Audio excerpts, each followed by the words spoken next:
Wanawake TV. Mapambano dhidi ya rushwa. Dunia imebadilika na chaguzi zinabadilika, na vyama vyetu ni vyama vya watu wa kawaida, ni vyama vya wakulima, vyama vya wafugaji, vyama vya wajasiriamali, vyama vya wananchi, na wananchi walio wengi katika nchi zetu hizi ni wakulima.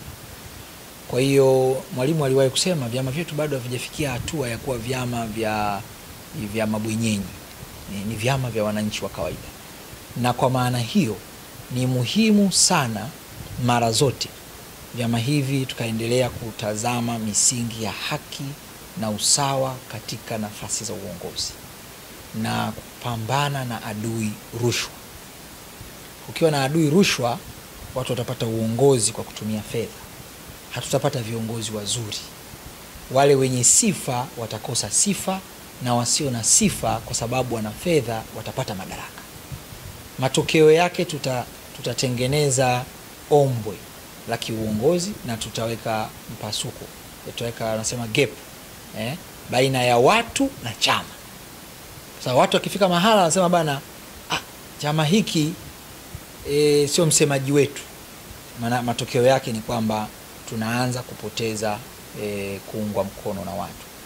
Kwa hiyo la kwanza, ili vyama vyetu viendelee kuwa vyama vya watu, lazima viendelee kutoa fursa kwa usawa, kwa haki ndani ya vyama vyenyewe. Na kwa maana hiyo basi ni muhimu sana ajenda ya umoja na mshikamano, kwanza miongoni mwa vyama vya ukombozi, lakini miongoni mwa mataifa ya Afrika kwa maana ya umajumui wa Afrika, lakini miongoni mwa vyama vyenyewe. Adui mkubwa mahala popote pale ni farakano, ni migawanyiko, ni makundi. Mambo haya matatu yanaleta madhara makubwa sana kwa umoja na mshikamano ndani ya vyama. Vyama vyetu na serikali zake viendelee kuwajengea uwezo vijana. Vijana ni kundi kubwa sana. Hakuna chama kita survive kama hakikuwekeza kwa vijana. Wazee wetu, baba wa taifa, wakati wanapigania ukombozi wa bara letu la Afrika, wote walikuwa vijana.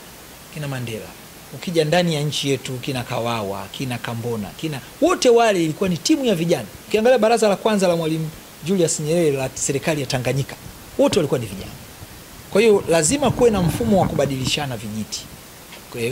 Vijana wa zamani wanakwenda, wanaingia vijana wa sasa, wanaenda, tunaita succession plan, ili maono walionayo viongozi wetu yaendelee kudumu na mapambano ya ukombozi wa kiuchumi yaendelee. Lazima kuwe na mbio za kupokezana vijiti. Leo hapa nimemaliza wanafunzi 90. Leo hapa nimehesabu wanafunzi waliopitia hapa, wanafunzi 11,000. Hao ni matokeo ya kwanza. Wanafunzi namba kadhaa wamemaliza mafunzo. Hilo nao ni tokeo pia la muhimu sana. Tokeo la pili ambalo tunasema lazima matokeo ambayo yanaleta yani matokeo chanya sasa. Yani uone baada ya kutoka masomo sasa nini anaenda kufanya kule alikotoka. Na wao tunawaambia mara nyingi kwamba wewe umetoka shule hii ya uongozi, tunataka uwe kiongozi mshirikishaji, kiongozi ametoa matokeo chanya. Na matokeo yanatoka kwa ajili ya wao kushirikisha wale wananchi walikotoka. Kwa hiyo ndio nafasi ya pili. Na hii mara nyingi inatokea baada ya miaka miwili baada ya mafunzo kama miaka miwili. Ukiona baadhi wengine wanatokea moja kwa moja, wengine ndio kuchukua miaka miwili. Lakini teko kubwa kabisa ni ile sasa kuleta mageuzi kwa maisha ya watu. Kiongozi mzuri, kiongozi aliyeiva amepikwa vizuri kisiasa na kichumi, lazima aweze kuleta matokeo chanya kwa watu wanaoongoza. Na matokeo yale maana yake kwamba lazima watu waonekane kuna maisha bora kwa wananchi katika sehemu za afya, katika sehemu za elimu, na katika sehemu ya uchumi wa watu mtu mmoja mmoja. Kwa sababu mpaka sasa hivi watu wengi wanaandika hapa uchumi sio kwenye mfuko, waone uchumi kwenye mfuko. Sasa ni kazi ya kiongozi huu, kwa sababu kazi ya kiongozi moja hapo ni kuhamasisha watu kushiriki shughuli za kufanya kazi. Wanawake TV.